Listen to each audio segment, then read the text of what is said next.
Hi all, this is Revati from Kodai Blooms. 50 days, 50 basic programming concept, day 1. Today we are going to learn about variables, identifiers and datas. நம்ம programming லாங்குவேஜில் வேரியபிள்ஸ்னால் என்ன, ஐடென்டிஃபையர்ஸ்னால் என்ன, டேட்டாஸ்னால் என்னன்னு ஒரு real time எக்ஸாம்பிளோட நம்ம பார்க்கலாம்.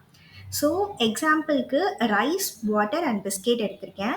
So இந்த மூணுத்தையுமே நான் ஒரு கண்டெய்னரில் ஸ்டோர் பண்ணணும். ஸோ அதுக்கு வந்து செப்பரேட் பாக்ஸஸ் எடுத்துக்கிறேன். ஸோ 3 பாக்ஸஸில் செப்பரேட்டாக ரைஸ், வாட்டர் அண்ட் பிஸ்கெட்டை ஸ்டோர் பண்ண போகிறேன். ஸோ ஃபர்ஸ்ட் பாக்ஸில் ரைஸ் ஸ்டோர் பண்ணிக்கிறேன். ஐடென்டிஃபிகேஷன் பர்பஸ்க்காக அந்த பாக்ஸில் ரைஸ்ன்னு சொல்லிட்டு லேபிள் பண்ணிக்கிறேன். ஸோ செகண்ட் பாக்ஸில் வாட்டர் ஸ்டோர் பண்ணிவிட்டு ஐடென்டிஃபிகேஷன் பர்பஸ்க்காக வாட்டர்ன்னு சொல்லிட்டு லேபிள் பண்ணிக்கிறேன்.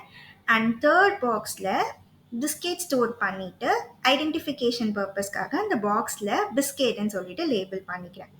ஸோ இந்த இடத்துல நான் யூஸ் பண்ணியிருக்க ரைஸ், வாட்டர் அண்ட் பிஸ்கெட்ஸ் இதுதான் என்னோட டேட்டா. அதை ஸ்டோர் பண்ணுறதுக்கு ஒரு கண்டெய்னர் தேவைப்படுது இல்லையா? ஸோ அந்த கண்டெய்னர் தான் என்னோட வேரியபிள்ஸ். அதை ஐடென்டிஃபை பண்ணுறதுக்கு எந்த பாக்ஸில் நம்ம என்ன ஸ்டோர் பண்ணியிருக்கோம் அப்படிங்கிறத ஐடென்டிஃபை பண்ணுறதுக்கு நம்ம லேபிள்ஸ் யூஸ் பண்ணியிருக்கோம் இல்லையா? அந்த லேபிள்ஸ் தான் நம்மளோட identifiers.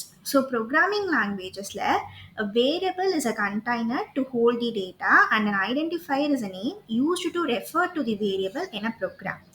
Thank you for watching this video. For more videos, follow our page.